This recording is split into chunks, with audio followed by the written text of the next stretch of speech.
पुनर्कर्जा कोष 2 खर्ब पुर्याउन राष्ट्र बैंकलाई नेपाली कांग्रेसको सुझाव। केन्द्रीय बैंक अर्थ मन्त्रालयको शाखा जस्तो भएको आरोप। बैंकहरूलाई फोर्स मर्जरमा लैजान नहुने भनाई। भदौदेखि हवाई उडान नियमित गर्न पर्यटनसँग सम्बद्ध 35 वटा संस्थाहरूको माग। सरकारले कानमा तेल हालेर बसे आउने हप्तादेखि आन्दोलनमा जाने चेतावनी। र स्वदेशी औषधि उद्योगमाथि सरकारले भेदभाव गरेको औषधि उत्पादकहरूको आरोप। सेनिटाइजर उद्योग दर्ताको म्याद 3 महिना थप्ने निर्णय तत्काल फिर्ता लिन माग। हामी छौं पल पल तपाईसँग, हिमाल पहाड तराईसँग, साथ छ हाम्रो बढ्ने कदमलाई। सलाम छ ती पौरखी हातहरूलाई, जिन्दगी सजाइदिन्छौँ हामी, हर सासको साथी बन्छौँ हामी। सुरक्षा अनि समृद्धि प्राण छ हाम्रो, हर आफू पनि बचाऊ, अरूलाई पनि बचाऊ। आजै नेपाल लाइफमा जीवन बिमा गरौँ। हामी हौ नेपाल। नेपाल लाइफ, किनकि जीवन अमूल्य छ।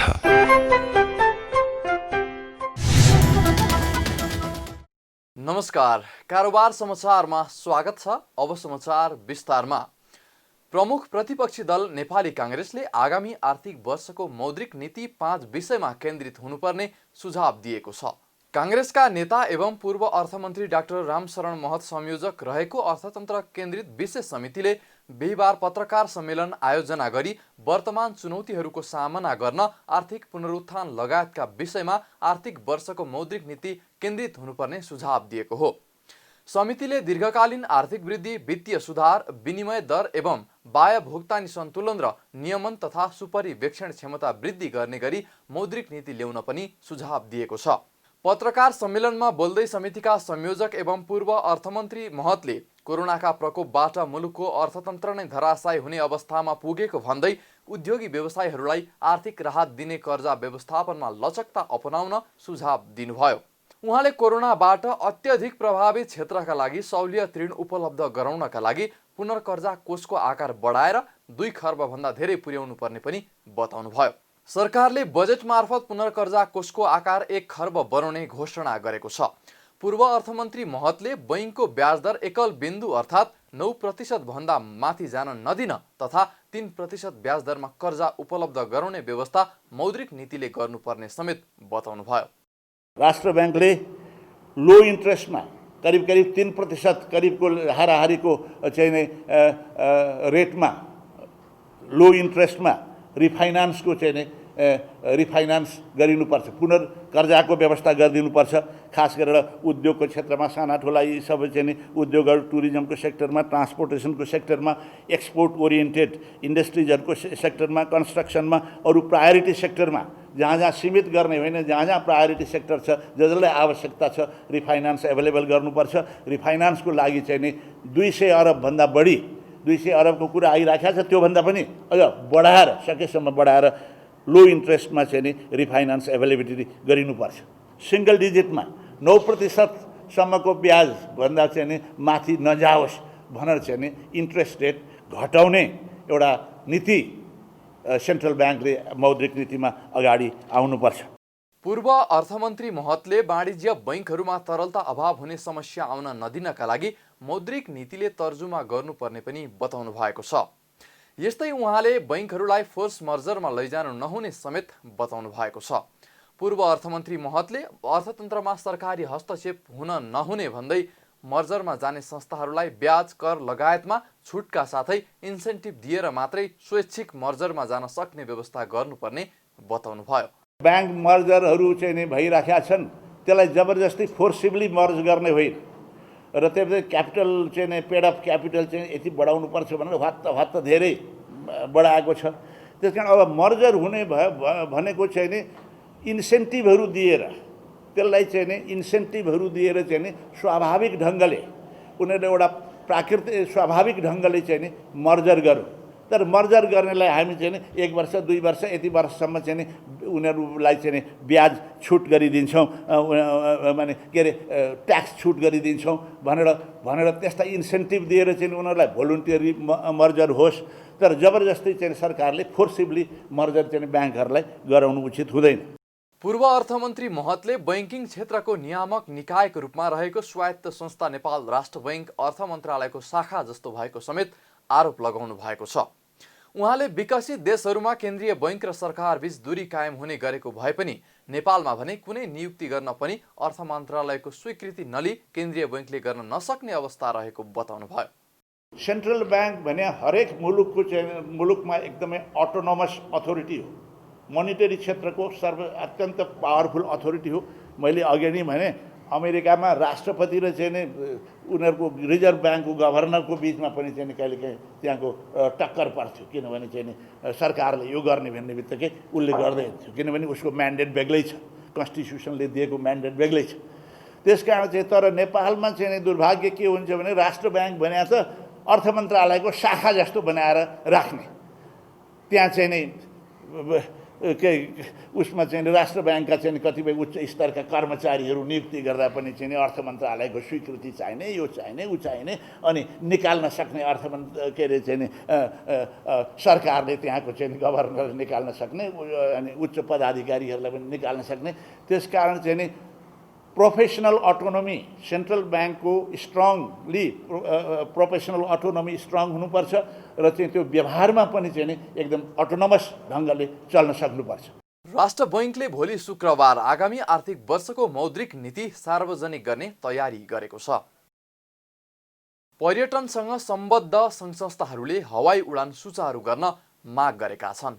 शुक्रबार पर्यटनसँग सम्बद्ध 35वटा सङ्घ-संस्थाहरूले संयुक्त पत्रकार सम्मेलन आयोजना गरी आन्तरिक तथा अन्तर्राष्ट्रिय हवाई उडान नियमित सुचारू गर्न सरकारसँग माग गरेका हुन्। उनीहरूले अगस्त 1 तारिक अर्थात् भदौ 16 गतेदेखि आन्तरिक र अगस्त 15 अर्थात् भदौ 30 गतेदेखि अन्तर्राष्ट्रिय हवाई उडान नियमित तालिका अनुसार सुचारू गर्न माग गरेका छन्। हवाई सेवा समग्र पर्यटन गतिविधिको आधार समेत भएको साथै नियमित उडान नभएको अवस्थामा महँगो शुल्क तिर्न बाध्य भएको उनीहरूको भनाइ छ। उनीहरूले स्वास्थ्य सुरक्षा सम्बन्धी उपायहरू पालना गरी पर्यटकीय क्षेत्र, गन्तव्य, सेवा तथा बजारीकरण आधारहरू बिस्तारै खोल्न आग्रह समेत गरेका छन्।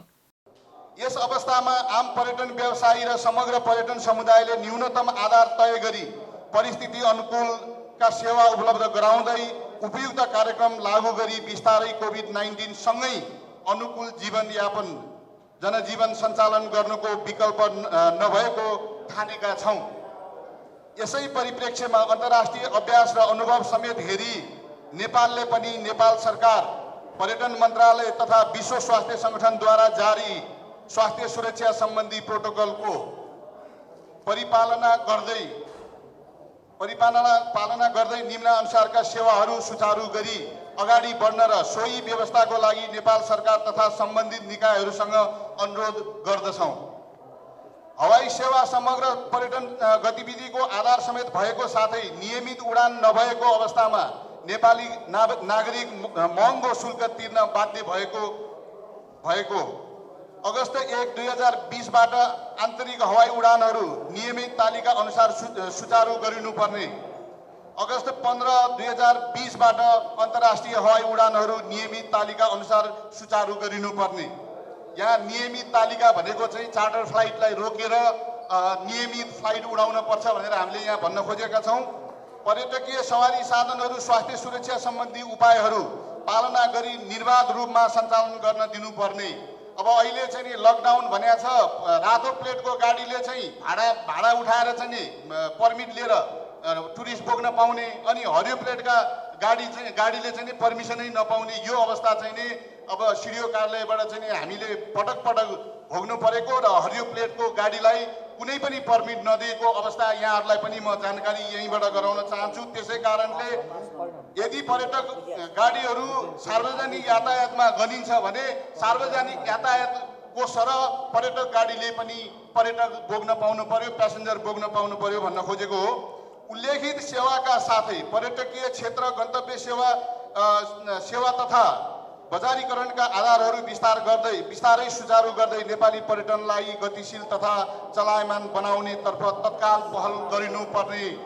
Nepal association of tour and travel agents पर्यटन व्यवसायीहरूले आगामी अक्टोबरदेखि पर्यटनहरू नेपाल आउन चाहेको भन्दै त्यसतर्फ सहजीकरण गर्न पनि सरकारसँग आग्रह गरेका छन्। यस्तै उनीहरूले पर्यटन क्षेत्रसँग आबद्ध व्यवसायी तथा मजदुरहरू कोरोनाको प्रभावका कारण थलिएको भन्दै सरकारले कानमा तेल हालेर बसे आउने हप्तादेखि आन्दोलनमा जाने समेत चेतावनी दिएका छन्। काठमाडौँका औषधि उत्पादकहरूले 5 बुँदे माग सम्बोधन गर्न सरकारसँग आग्रह गरेको छ। औषधि उत्पादकहरूको संस्था नेपाल औषधि उत्पादक सङ्घले बिहिबार पत्रकार सम्मेलन गरी ह्यान्ड सेनिटाइजर दर्ताका लागि 3 महिना समयावधि थप्ने निर्णय फिर्ता गर्न लगायतका 5 बुँदे माग सम्बोधन गर्न सरकारसँग माग गरेका हुन्। सरकारले असार 22 गते सेनिटाइजर दर्ताको म्याद 3 महिना थप्ने निर्णय गरेको थियो। सो निर्णयको विरोधमा औषधि उत्पादकहरू 4 दिनदेखि नेपाल औषधि विभागको कार्यालय अगाडि धरनामा छन्। सङ्घका महासचिव विप्लव अधिकारीले नेपाली औषधि उत्पादनको प्रोत्साहन र प्रवर्धनका लागि पटक पटक छलफल भए पनि सरकारले बेवास्ता गरेको आरोप लगाउँदै नेपालमा उत्पादन हुने औषधिहरूको आयातमा रोक लगाउन तथा स्थानीय औषधि उद्योगलाई प्रोत्साहन गर्न माग गर्नुभयो। त्यस्तै उहाँले औषधिमा 10औं गुणासम्म बढाइएको राजस्व खारेज गर्नुपर्ने, बिना दर्ता र गुणस्तर हिँड सेनिटाइजर बिक्री गर्दा जनताको स्वास्थ्यमा असर गर्ने भन्दै त्यसलाई रोक लगाउनु पर्ने समेत माग गर्नुभयो। सेनिटाइजरमा नेपाली औषधि उद्योग आत्मनिर्भर भइसकेको हुँदा बिना दर्ता र गुणस्तर परीक्षण बिक्री गर्ने निर्णय फिर्ता गराउन। 2074 साल 2 महिना 17 गते स्वदेशी उद्योगलाई प्रवर्धन गर्न एवं औषधिमा आत्मनिर्भर उन्मुख गराउने नीति तर्जुमा गर्ने सम्बन्धमा औषधि व्यवस्था विभागका महानिर्देशकको संयोजकत्वमा अर्थ, उद्योग, वाणिज्य, स्वास्थ्य तथा स्वतन्त्र अर्थविद सहितको विज्ञ समूहले दिएको प्रतिवेदनको आधारमा 30 वटा उत्पादनको कच्चा पदार्थ मात्र आयात गर्ने निर्णय गरी मन्त्रालयबाट कार्यान्वयनको लागि कार्यतालिका सहित पठाएको भए तापनि हालसम्म त्यसको कार्यान्वयन गरिएको छैन। यसको तत्काल कार्यान्वयन गर्न 2074 साल 2 महिना 19 गतेको मन्त्री परिषदको निर्णयले स्वीकृत प्रविधिजन्य स्वास्थ्य सामग्री तथा उपकरण सम्बन्धी निर्देशिका 2074 बमोजिम औषधि व्यवस्था विभागले नियमन गर्ने गरी स्वीकृत गरिएको भए तापनि ती सामग्रीहरूको उत्पादन र नियमनको कुनै पनि कार्य हालसम्म थालनी गरिएको छैन। सङ्घका महासचिव अधिकारीले नाकाबन्दी र भूकम्पको समयमा समेत औषधि अभाव हुन नदिएको स्मरण गराउँदै स्वदेशी औषधि उद्योगमाथि सरकारले भेदभाव गरेको आरोप समेत लगाउनु भएको छ। उहाँले औषधि उत्पादकहरूको माग सम्बोधन नभए सरकार विरुद्ध दोस्रो चरणको आन्दोलन घोषणा गर्ने पनि चेतावनी दिनुभयो। बैंक तथा वित्तीय संस्थाको शेयरमा लगानीकर्ता झुम्मिएपछि शेयर बजार बिहिबार दोहोरो अङ्कले बढेको छ। शेयर बजार मापन गर्ने नेप्से परिसूचक साताको अन्तिम दिन 32.42 अङ्कले बढेको छ। दिनभर 180 कम्पनीका 29,14,000 किता शेयर 1 अर्ब 3 करोड बढीमा किनबेच भएको छ। बैंक तथा वित्तीय संस्थाको शेयरमा लगानीकर्ता झुम्मिँदा कारोबार रकम ह्वात्तै बढेको छ। बिहिबार सबैभन्दा धेरै एनआइसी एसिया लघुवित्तसँगै केही विकास बैंक र वाणिज्य बैंककै शेयर मूल्य बढेको छ। Miteri development bank, Laxmi bank, Karnali Bikas bank र ग्रिन डेभलपमेन्ट बैंकको शेयर मूल्य सर्वाधिक बढ्ने कम्पनीको सूचीमा छन्। धेरै कारोबार हुने कम्पनीमा पनि पुनर्बिमा कम्पनीपछि वाणिज्य बैंकहरू नै अघि रहेका छन्। नेपाल पुनर्बिमाको 9 करोड, एनएमबी बैंकको 8 करोड, एनआइसी एसियाको 5 करोड रुपैयाँको शेयर किनबेच भएको छ। सर्वाधिक गुमाउने कम्पनीमा भने होटल, जलविद्युत र माइक्रो फाइनान्स कम्पनीहरू रहेका छन्। कारोबार समाचारमा अब सुन, चाँदी र तरकारीको थोक मूल्य तथा विदेशी विनिमय दर सम्बन्धी जानकारी।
बिदा हुनु अघि अहिलेसम्मका प्रमुख समाचार फेरि एकपटक। सरकार कर्जा कोष 2 खर्ब पुर्याउन राष्ट्र बैंकलाई नेपाली कांग्रेसको सुझाव।